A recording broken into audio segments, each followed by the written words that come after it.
Oublié, cette montre revient 50 ans après son premier lancement et fait d'ores et déjà beaucoup de bruit dans l'industrie horlogère.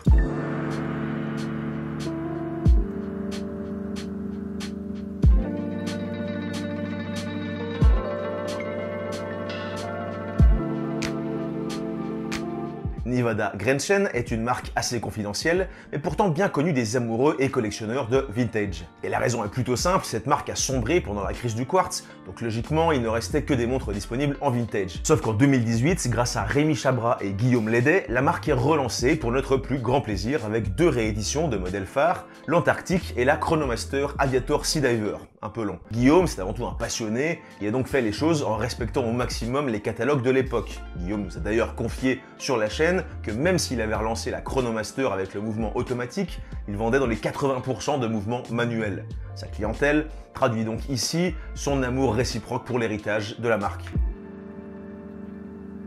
En mars 2023, Nevada réédite cette pièce. Une ancienne montre sortie initialement vers 1977, la F77. Et vous allez voir que la notion de respect de l'héritage reste ici aussi centrale dans le projet. Découvrons-la de plus près et voyons ce qu'elle vaut réellement.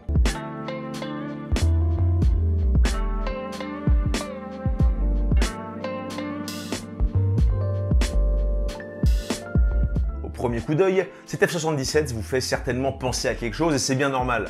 Jusque dans les années 70, les montres en acier étaient considérées comme des tool watch destinés aux professionnels, de véritables outils. Outils, c'est tool en anglais pour les bilingues. Elles étaient principalement portées par des militaires, des pilotes, des plongeurs, etc. Au fil du temps, l'utilisation des matériaux a évolué et c'est en 1972 que tout a changé pour de bon. La version originale de cette Nevada remonte à 1977, donc quelques années seulement après cette révolution instigée par le lancement de la toute première Royal Oak, dessinée par Gerald Genta. Cet Audemars Piguet marque la naissance de la montre sport chic et était même marketée comme la première montre en acier au monde vendue au prix de celles en or. Rapidement, de nombreuses autres maisons ont emboîté le pas à la marque du Brassus et des pièces plus ou moins inspirées du design jantesque ont commencé à voir le jour. Certaines maisons ont même fait appel au même designer, comme ce fut le cas de Patek Philippe pour la Nautilus, lancée en 1976. Ce dernier collabora avec de nombreuses maisons, mais il apporta surtout sa patte dans le design horloger mondial, qui en fut chamboulé à tout jamais. Plus ou moins inconsciemment, de nombreux codes esthétiques, presque inexistants avant l'arrivée de Genta, sont devenus la norme et font aujourd'hui partie du paysage horloger international pour toujours. Nevada fait partie des maisons qui ont décidé de s'inspirer de cette vision moderne pour l'époque et de proposer leur propre interprétation de la montre sport chic des 70s. Pour appuyer le fait que les catalogues de design de Nevada regorgent d'idées incroyables, Guillaume nous rappelle que la marque avait alors proposé différentes pièces qui reprenaient le nom de voitures emblématiques de l'époque, les Nevada GLX, les SP, les F2, les F76 Mustang et la F77 qui furent chacune proposées en différentes versions. Presque 50 ans plus tard donc, les montres en acier avec bracelet intégré font toujours partie des plus convoitées du marché. Certaines s'échangent contre des sommes astronomiques, l'exemple le plus extrême à ce jour étant une Nautilus au cadran Blue Tiffany partie à 6,5 millions de dollars aux enchères, on vous le rappelle, soit 120 fois son prix catalogue déjà impressionnant de 52 000 dollars. Et en voyant la tendance s'accélérer ces dernières années, les marques plus accessibles ont aussi décidé de faire partie de ce marché. On pourra citer les Maurice Lacroix Acon ou bien l'énorme carton qu'a pu faire Tissot avec sa PRX Powermatic 80 pour environ 750 €. Mais revenons à cette Nevada. Début 2022, un collectionneur aurait posté sur les réseaux une image de sa F77 Vintage à cadran noir tressé. Un peu mal en point, mais avec un charme intact. Cette montre difficile à trouver et oubliée de tous a ravivé la flamme de nombreux passionnés. Pour Guillaume Lédet, c'est tout de suite venu comme une évidence, il fallait relancer cette montre qui était en plein dans la tendance du marché actuel. Nevada présente ce lancement comme le début d'un des chapitres les plus importants de son histoire, rien que ça. En termes de boîtier, il semblerait que contrairement à ce que l'on peut lire sur les sites de nos confrères, le diamètre passe de 38 mm pour le vintage à 37 mm pour la réédition. Vous pouvez voir d'ailleurs toutes les différences sur notre comparatif vintage versus moderne sur notre chaîne secondaire Montre ton calibre. À l'œil nu, la réédition est en effet un peu plus compacte que la version vintage. Comme on aime à la rappeler d'ailleurs depuis le début d'année, et pour notre plus grand plaisir, 2022 et 2023 semblent être sous le signe de formats plus raisonnables et cette F77 vient s'inscrire dans cette tendance et appuyer nos dires. Côté épaisseur, on vient aussi réduire un petit peu en passant de 13 à 11,8 mm pour un meilleur confort aux portées. Avec un corne à corne de 45 mm, le tout offre un équilibre excitant, original et puissant, tout en restant doux et élégant. Découvrons ce que ça donne en termes de design, puis on se penchera sur son prix et on vous dévoilera notre avis sur la question.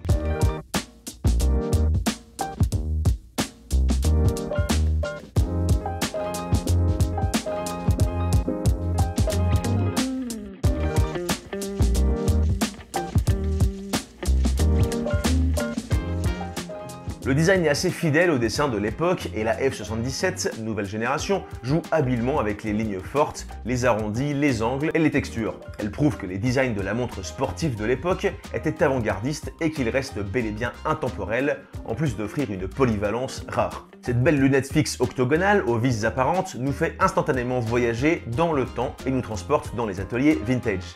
Ces angles sont un peu plus doux que la version de 77, mais bien présents, et la présence de vis aux endroits stratégiques apporte un côté à la fois brut et raffiné à cette montre plutôt discrète dans l'ensemble. Son cadran rond et texturé, autre aspect très impactant qui faisait partie des signatures de la F77 de l'époque, reprend l'aspect tressé, si reconnaissable, mais vient se doter d'un rendu effet carbone encore plus appuyé. Ce traitement efficace fait rentrer la pièce dans les montres modernes sans jamais renier les inspirations ni l'héritage de la marque, comme d'habitude. Sur ce cadran presque hypnotisant, d'épais index en applique viennent s'ajouter pour offrir une lisibilité simple et intuitive. Ils sont joliment facettés et leur rendu poli apporte de beaux reflets sous la lumière. C'est également le cas des aiguilles bâtons qui reprennent elles aussi le style de l'époque. Je vous laisse quelques instants sur des plans de ce beau cadran.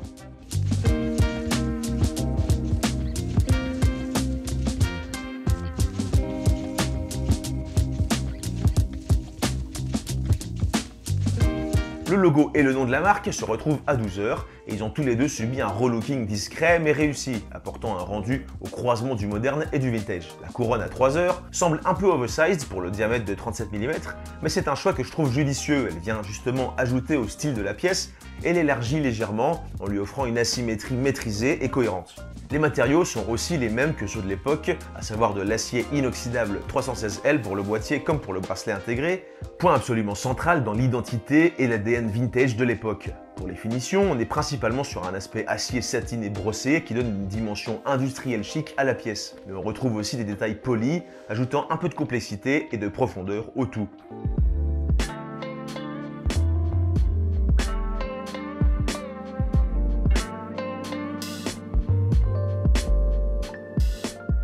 La boucle déployante avec son fermoir à double bouton poussoir est joliment brossée et elle donne un véritable sentiment de qualité tant à l'œil qu'au toucher. Ça, c'est toujours agréable d'avoir des trucs efficaces comme ça. Le verre de la pièce d'origine était un acrylique abondamment bombé qui ressemblait presque à une boursouflure au-dessus du boîtier dans un style typique de l'époque.